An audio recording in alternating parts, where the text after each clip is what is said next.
Welcome back. We've spent much of the show talking about how divided the GOP has become, but there are also some fractures within the Democratic race. And my next guest, Tulsi Gabbard, Congresswoman from Hawaii, Democratic National Committee Vice Chair, has been at odds with her boss, DNC Chair Debbie Wasserman Schultz, for months over the Democratic presidential debate schedule.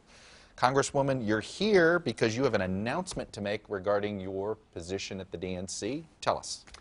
Well, first of all, I am resigning from the DNC so that I can support Bernie Sanders for president. I'd like to tell you why. As a veteran and as a soldier, I've seen firsthand the true cost of war. I served in a medical unit during my first deployment, where every single day I saw firsthand the very high human cost of that war. I see it in my friends who now, a decade after we've come home, are still struggling to get out of a black hole.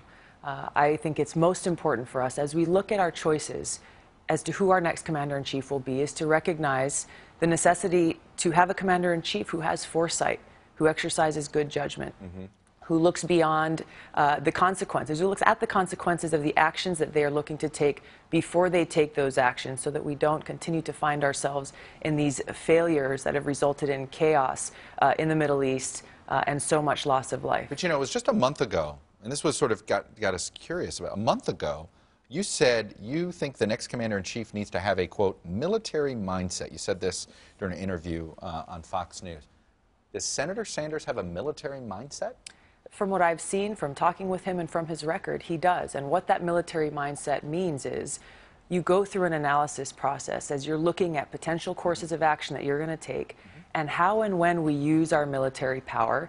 And just as importantly, when we don't use that military power, that military mindset says you have foresight. You look at what are the results, what are the consequences of these actions, how will other actors in the area react to those actions, what will we then do? And you look, continue down the line so you know exactly what you're potentially getting yourself into before you make that decision that ends up costing us lives and treasure. All right, I want to bring in the rest of the panel here. Her entire closing statement was Flint, Michigan, and that was her first foray into appealing to these voters, and she seems to be connecting in a way that he is not. Respond to this, that Bernie Sanders hasn't connected. Well, I think when you've seen the groundswell of support that he's gotten, not only in one or two states, but in states across the country, I think this is where there is a hunger for a leader, a commander-in-chief who is honest, who has integrity, who exercises good judgment.